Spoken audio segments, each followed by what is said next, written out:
السلام علیکم، آپ دیکھ رہے ہیں پاکستان ایٹ 7 اور میں ہوں ناجیہ اشر۔ ہمارے آج کے پروگرام کی ٹاپ سٹوریز یہ ہیں۔ حکومت مخالف تحریک یا عام انتخابات کی تیاری، پیپلز پارٹی 2017 کو حکومت کا آخری سال قرار دے رہی ہے، خود کی کتنی تیاری ہے آج کی ریلی بتا دے گی۔ اور سانحہ کوئٹہ پر بے حسی اب بھی طاری، عدالت پوچھ رہی ہے کہ حکومت بتائے کمیشن کی رپورٹ پر عمل درآمد کرے گی یا نہیں، کوئی جواب نہیں مل رہا۔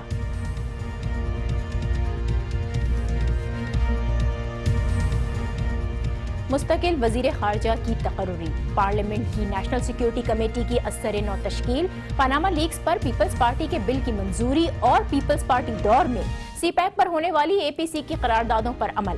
یہ وہ 4 مطالبات ہیں جن کے لیے بلاول بھٹو زرداری پچھلے 3 ماہ سے مسلسل متحرک تھے، جلسوں سے خطاب کر رہے تھے، پریس کانفرنسز ہو رہی تھیں، وہ حکومت کو مسلسل خبردار کر رہے تھے۔ انہوں نے 27 دسمبر کی ڈیڈ لائن دی ہوئی تھی اور اب پیپلز پارٹی سڑکوں پر آ چکی ہے۔ بلاول نے آج لاہور سے حکومت کے خلاف تحریک کا آغاز کر دیا ہے۔ ان کی قیادت میں لاہور سے فیصل آباد تک ریلی اس سلسلے کی پہلی کڑی ہے۔ ننکانہ صاحب، شیخوپورہ، شاہ کوٹ میں بلاول کا استقبال کیا گیا آج، اور بلاول نے کارکنوں سے خطاب بھی کیا۔ ان کا کیا کہنا تھا، پہلے آپ کو یہ سنواتے ہیں۔ کہ کبھی آپ کو نہیں چھوڑوں گا، اگر آپ میرے ساتھ دیتے ہیں تو، اگر آپ میرے ساتھ دیتے ہیں تو ہم جانتے ہیں کہ کیسے نون لیگ کو کیسے حکومت سے نکالنا ہے۔ اگر ان کو پھر سے بگانا ہے، اگر ان کو پھر سے بگانا ہے تو آپ کو پاکستان پیپلز پارٹی کے ساتھ دینا پڑے گا۔ بلاول بھٹو کو آپ نے سنا، فیصل آباد میں ان کا 2 روز تک قیام طے ہے اور اس دوران مقامی لیڈرشپ سے بھی ملیں گے وہ۔ یہ اہم ڈیولپمنٹ ہے کیونکہ پیپلز پارٹی لمبے عرصے سے پنجاب میں ریوائیول کی مسلسل کوششیں کرتی ہوئی ہمیں نظر آ رہی تھی۔ بلاول ہاؤس لاہور یوم تاسیس کی تقریبات ہوئیں، پھر بلاول نے مستقل لاہور میں قیام کا اعلان کیا۔ وہ پیپلز پارٹی پنجاب کے کارکنوں سے ملتے رہے۔ صوبے کے لیے 2 پارٹی صدور نامزد کیے گئے اور اب اس کے نتائج بھی نظر آ رہے ہیں۔ حال ہی میں پیپلز پارٹی پنجاب کے سابق رہنماؤں فیصل صالح حیات اور خالد کھرل کی بھی واپسی ہوئی ہے اور اب پیپلز پارٹی پنجاب میں طاقت کا مظاہرہ کر رہی ہے۔ لیکن یہاں پر سوال اب یہ ہے کہ کیا یہ سب جتن واقعی حکومت کے خلاف تحریک کے لیے ہیں یا پیپلز 2018 الیکشن کی تیاری کر رہی ہے؟ یہ تمام تر ایشوز پہلے سیگمنٹ میں اسی پر بات کریں گے، لیکن پہلے ایک بریک، دیکھتے رہیے پاکستان ایٹ 7۔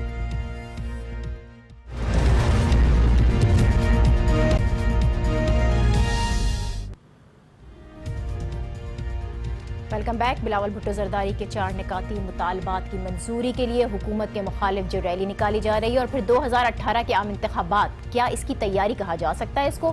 اسی پر ہم بات کریں گے۔ سینئر تجزیہ کار عوریہ مقبول جان صاحب ہمارے ساتھ ہیں۔ بہت شکریہ عوریہ صاحب آپ کا۔ پنجاب میں پیپلز پارٹی گزشتہ 2 انتخابات میں کوئی کارکردگی تو ثابت نہیں کر سکی ہے، اگلے عام انتخابات بھی قریب ہیں اور اس دوران ہم نے دیکھا کہ بلاول بھٹو زرداری گزشتہ کچھ عرصے سے بہت زیادہ ایکٹیو نظر آ رہے ہیں۔ لاہور سے فیصل آباد جو ریلی آج نکالی جا رہی ہے یہ بھی اسی سلسلے کی ایک کڑی ہے۔ آپ کو کیا لگتا ہے کتنی مضبوط ثابت ہوگی یہ ریلی؟ کچھ ثمرات نظر آئیں گے؟ حکومت پر دباؤ پڑے گا؟ حالانکہ پیپلز پارٹی ابھی تو اپنے آپ کو بیسیکلی اکٹھا کر رہی ہے اور پیپلز پارٹی اپنے جو کھوئے ہوئے جسے کہتے ہیں نا، حضرت عیسیٰ نے کہا تھا نا کہ میں تو اپنی بنی اسرائیل کی بھیڑیں اکٹھے کرنے کے لیے آیا ہوں، پیپلز پارٹی بھی بنی اسرائیل کی بھیڑیں اکٹھی کرنے کے لیے والی صورتحال ہے۔ ابھی اپنے وہ کھوئے ہوئے کارکنان کو اکٹھا کر لی ہے۔ ابھی وہ اجتماع جو ہے وہ اس حد تک وہ اتنی وجہ سے چارج کہتے ہیں۔ آپ اندازہ کریں نا، پیپلز پارٹی کا خاصہ ہوتا تھا کہ اس کے عوام جو تھے ان کے جلوس کے ساتھ پیدل چلا کرتے تھے، آج صرف اور صرف گاڑیاں نظر آئی ہیں پورے علاقے کے اندر۔ اچھا، جو اگر یہ اکٹھا کرنے کا ہی عمل ہے اور اس کے اوپر کام شروع کر دیا گیا ہے، آج کی ریلی بھی اس کی ایک مثال کہی جا سکتی ہے، تو کیا اس طرح سے سڑکوں پر آنے سے پیپلز پارٹی اپنے آپ کو عوام کے درمیان لے آئے گی؟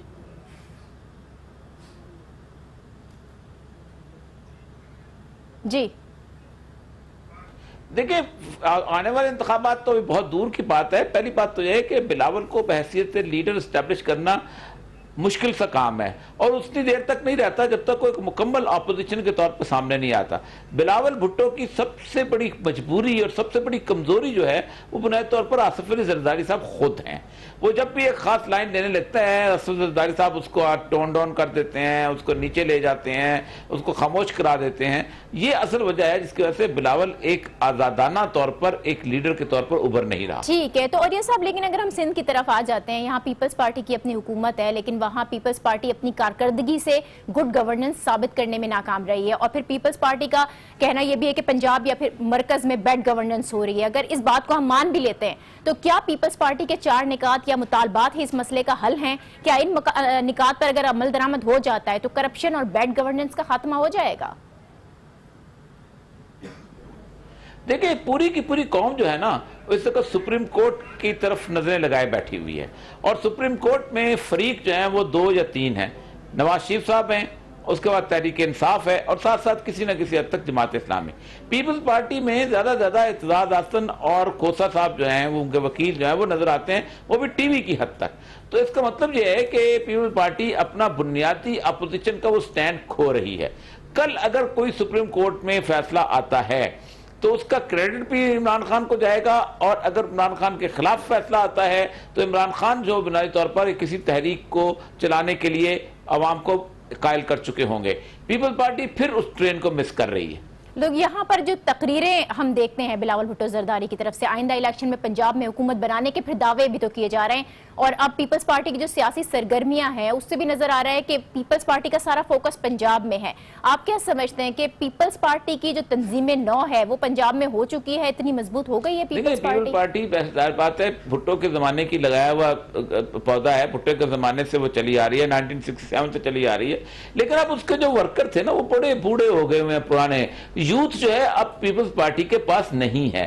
پیپلز پارٹی والوں کی بہت خام خیالی ہے کہ وہ پنجاب کے اندر جگہ بنا لیں گے. اس کی بنیادی وجہ یہ ہے کہ انہوں نے پنجاب کو بنیادی طور پر کبھی ساؤتھ پنجاب کے نام پہ کبھی اس حساب سے ایکسپلائٹ کیا ہے. اور دوسری بات یہ ہے کہ ذوالفقار علی بھٹو نے جب پیپلز پارٹی بنائی تھی تو پنجاب کو اپنا بیس بنایا تھا, سندھ کو اس نے الٹرنیٹو کے طور پہ رکھا تھا. یہ انہوں نے سندھ کو بیس بنایا ہوا ہے, پنجاب کو الٹرنیٹو پہ رکھا ہوا ہے. ایسے کبھی پارٹی نہیں بنتی کبھی. ٹھیک ہے, آپ اس کو خام خیالی کہہ رہے ہیں, کہ آپ کیا سمجھتے ہیں پھر بلاول کی جو 4 مطالبات ہیں اس کا اصل مقصد کیا ہے؟ دیکھیں بنیادی طور پر وہ نہیں چاہتے کہ کسی قسم کی بھی امبیرسمنٹ جو ہے وہ نون لیگ کے لیے ہو, اور اگر نون لیگ کے لیے امبیرسمنٹ ہوگی تو کل ان کے لیے بھی ہوگی. کیونکہ یہ 4 نکات یا جو بھی اس ٹرائل چل رہا ہے, اس ٹرائل میں اگر آپ کے نواز شریف صاحب کے خلاف اگر کوئی فیصلہ آتا ہے تو اس کا مطلب یہ ہے کہ یہ آگے ہاتھ آگے نہیں بڑھے گا. یہ جو کرپشن کے جو کیسز ہیں آگے اس پینڈورا باکس نہیں کھلے گا. کوئی 500-600 کے قریب تو لوگ پاناما لیگ کی لسٹ کے اندر ہیں, اور اس میں پیپل پارٹی بھی آئے گی, پھر زرداری صاحب بھی آئیں گے, باقی لوگ بھی آئیں گے. تو یہ بہت بڑا مسئلہ بن جائے گا. اس لیے پیپل پارٹی اس کو بڑا آہستہ آہستہ خرامہ ٹھنڈے لے رہی ہے. بہت شکریہ. اور یہ مقبول جان صاحب ہمارے ساتھ تھے, اور پیپلز پارٹی پنجاب میں جس ریوائول کی کوشش کر رہی ہے اس پر اظہار خیال کر رہے تھے. ہم یہاں پر ایک بریک لے رہے ہیں, اور اس بریک کے بعد بات کریں گے سانحہ کوئٹہ کی, جس پر نااہلی اور بے حسی اب بھی طاری ہے. ہمارے ساتھ رہیے.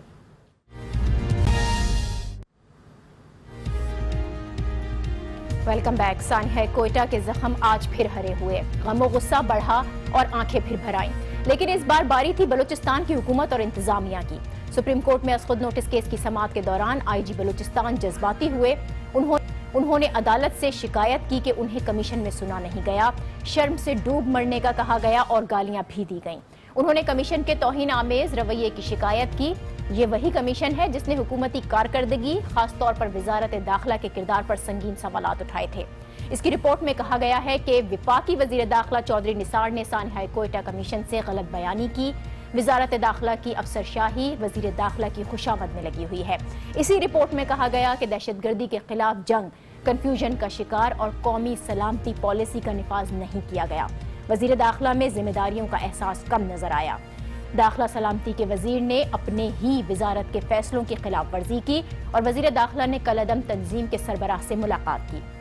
وزیر داخلہ نے 3.5 برس میں نیکٹا ایگزیکٹو کمیٹی کا صرف ایک اجلاس بلایا, اور کمیشن کے پوچھے گئے سوالات پر وزیر داخلہ کے وضاحتی جوابات کمیشن کو مطمئن نہ کر سکے. رپورٹ میں بلوچستان کی سرکاری مشینری اور بالخصوص آئی جی کو سیکیورٹی کا ذمہ دار قرار دیا گیا.